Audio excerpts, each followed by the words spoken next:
आज से 10 साल पहले, पिछले 10 सालों में, आज से 10 साल पहले, पिछले 10 वर्षों में। मैडम भी बोल रही थे कि जी 10 साल पहले ऐसे थे, 10 साल पहले ऐसा था। सर, सिर्फ आंकड़ों से भारत आगे नहीं जाएगा। अगर पूरी दुनिया में भारत की पोजीशन देखनी है तो हैप्पीनेस इंडेक्स में हम 2016 में 118वें नंबर पर थे और अब 126वें नंबर पर चले गए।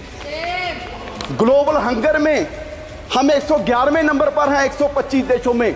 और जिन हमारे जो पड़ोसी देश हैं जिनको हम मुल्क भी नहीं समझते हो, वो भी हमारे देश से आगे निकल रहे हैं। और सबसे हैरानी की बात सभापति जी आपको होगी, एक रिपोर्ट के एनवायरमेंटल परफॉर्मेंस इंडेक्स 180 देशों का सर्वे किया गया और बड़े दुख की बात है कि हम 180वें नंबर पर हैं। एक देश भी हमसे पीछे नहीं और हम कह रहे हैं कि जी हम विश्व गुरु बनेंगे। सर, सिर्फ बातों से विश्व गुरु नहीं बनेंगे। पूरे देश के हालात ये हैं कि 140 करोड़ की पॉपुलेशन में सिर्फ 4.25 करोड़ लोग हैं जिनकी सैलरी, जिनकी कमाई महीने की 25,000 से ज़्यादा है। आप सोचिए, जिनकी 25,000 से महीने की सैलरी कम है, क्या वो किस तरह का कोई सम्मानजनक जीवन को व्यतीत कर रहे होंगे। यहाँ पर माननीय वित्त मंत्री जी ने बड़े गर्व से कितने बार पता नहीं कहा कि जी 85 करोड़ लोगों को हम राशन दे रहे हैं, 85 करोड़ लोगों को राशन दे रहे हैं।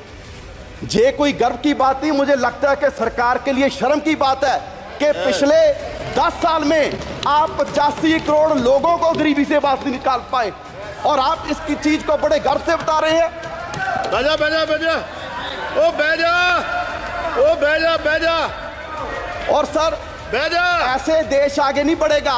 और सर, अगर मैं लास्ट में अपने क्षेत्र पंजाब की बात करूं, क्योंकि सर वैसे तो किसी प्रदेश का ध्यान नहीं रखा गया, अगर मैं पंजाब की बात करूं, सर फ्लड्स के लिए बजट आपने लॉट किया।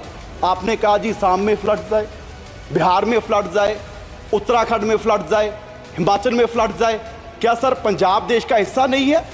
जो बारिश उत्तराखंड में हुई, हिमाचल में हुई, क्या वो पहाड़ों में रुक जाएगी? वो सारी बारिश का पानी पंजाब में आया और 1680 करोड़ का नुकसान पंजाब का हुआ। सर, मैं उस समय इरिगेशन मिनिस्टर था, मैं तरन गया, मैं कपूरथला गया, मोहाली गया, रोपड़ गया और हमारे वहां सर क्षेत्र में ऐसा माहौल बन गया कि 3-3 फुट मिट्टी चढ़ गई और वहां मैं दावे से कह सकता हूं कि अगले 20 साल भी वहां खेती नहीं हो सकती। और सर 2 मिनट। और सर, मैं पंजाब के पॉइंट ऑफ व्यू से कहूं, इतनी नफरत पंजाब से क्यों है? जिस पंजाब का बलिदान इतना बड़ा रहा कि देश को आजाद करवाने में भी हमारी 80% कुर्बानियां, और उसके बाद भी सर पंजाब के किसी गांव में जाइए, आपको कोई भी गांव में ऐसा नहीं मिलेगा कि जिस गांव में हमारे शहीद की मूर्ति ना हो, जिसने सरहद पर राखी करते अपनी जान कुर्बान दी। आज भी कोई दिन नहीं होगा कि तिरंगे में लिपटी लाश हमारे नौजवानों की हमारे गांव में, हमारे पंजाब में ना आती हो, और उसका आप जिक्र तक नहीं करते।